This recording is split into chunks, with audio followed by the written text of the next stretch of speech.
The immigration conversation continues, where there's a lot of debate. Now, Democrats in Arizona, 2 senators, 2 members of the House of Representatives are asking questions.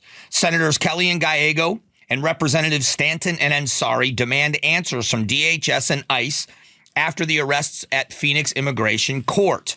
Here is a quote. Finite ICE resources should be focused on removing individuals who pose genuine threats to public safety, such as gang members and violent offenders, not people complying with the law. I'm going to get to that in a moment. They wrote a letter, a 3-page letter to the Honorable Christine Noem, the Secretary of Homeland Security, and Mr. Todd Lyons, the Acting Director of ICE, Immigration and Customs Enforcement. We write to express great concern regarding recent actions, and it has to do with the arrests made at the Phoenix court. There's 2 things in this. Number one, I understand checks and balances, and I appreciate the political differences. I really do. I think that both parties hold each other accountable to a certain degree. I just don't necessarily understand why you're doing this one. Let me explain. I've used this analogy before. If you are on active probation or parole, and whatever you call it here in Arizona, if you have to report to an officer, or if your probation or parole officer, your probation officer says, I need to see you, you have to appear because you're on probation. If you are wanted in another crime, they can call you into their office and have the police waiting there for you. And when you show up at your probation officer's office, they can arrest you in suspicion of another crime. It's perfectly legal. And it happens all the time. And none of these members of the United States Congress have ever questioned this. No one has ever said, that's unfair. That was somebody on probation that was doing what they were supposed to do. You put them between a rock and a hard place. If they don't show up, they're in violation of their probation. If they do show up, they might get arrested. They put themselves in that position. I'm not trying to be hard-hearted. I'm talking about the politics in this. I'm talking about they put themselves in this situation by entering the country illegally. And when somebody says, wait a minute, no, they are applying for asylum. They are illegitimately applying for asylum, and that's what this is about. Taking them out of that line so that they are not clogging the line with legitimate asylum seekers and judging them differently. That's where the problem lies in this for people. I just think I disagree with it, although I understand it. I appreciate checks and balances. Here's the other one, Mesa PD. The revival of this one is great because whenever somebody says this in journalism, it always makes me question it because it means you disagree with it. That's just my guess.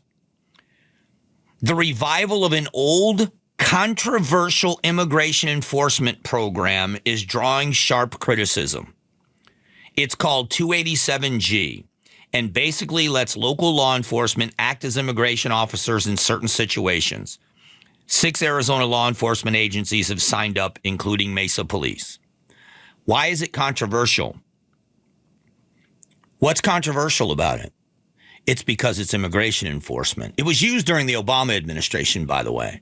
There was a big dust-up between the Maricopa County Sheriff's Office at that time and how they were doing it. But we live in a border state where it makes perfect sense to have local law enforcement be able to, in certain situations, enforce immigration laws. It is just a matter of paperwork, and it makes sense in a border state. Why is it controversial? Because you're calling it controversial because you don't like it.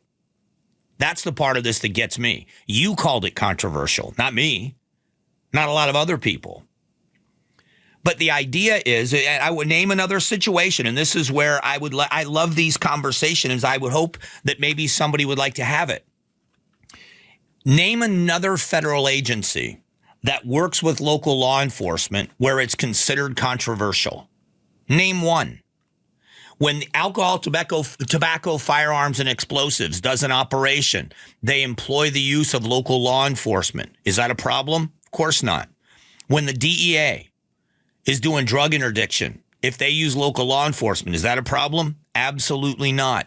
If the U.S. Marshals are looking for fugitives, as a matter of fact, the guys, almost all of the guys have been caught now that escaped from New Orleans, that jail. 2 of them were just caught in Texas. They were chased down by local law enforcement. There's nothing wrong with local. FBI employs the services. The FBI runs what's called the Joint Terrorism Task Force. The JTTF has been a very successful tool for the FBI in thwarting terrorist attacks around this country. You know why? They have employees working from every single local jurisdiction in that state in the JTTF. Not controversial at all. Nothing controversial about it. You live in a border state. Why wouldn't you have, instead of ICE and Border Patrol agents? So do you see the conflict here? You've got 4 members of the United States Congress saying we've got finite resources in ICE and they should be used differently. And then you've got a complaint that local law enforcement is being used because there's only finite numbers of law enforcement from ICE. And it all has to do with immigration because this is the topic, except the success of this administration, the one shining success that is inarguable by most people, is that they have reduced the border numbers to the lowest we have ever seen for illegal crossings. And yet there's still this fight. I just find it remarkable. Thanks for watching the Mike Broomhead Show. Catch up on Amazing Arizonans, a KTAR News podcast, and click the button in the middle to subscribe.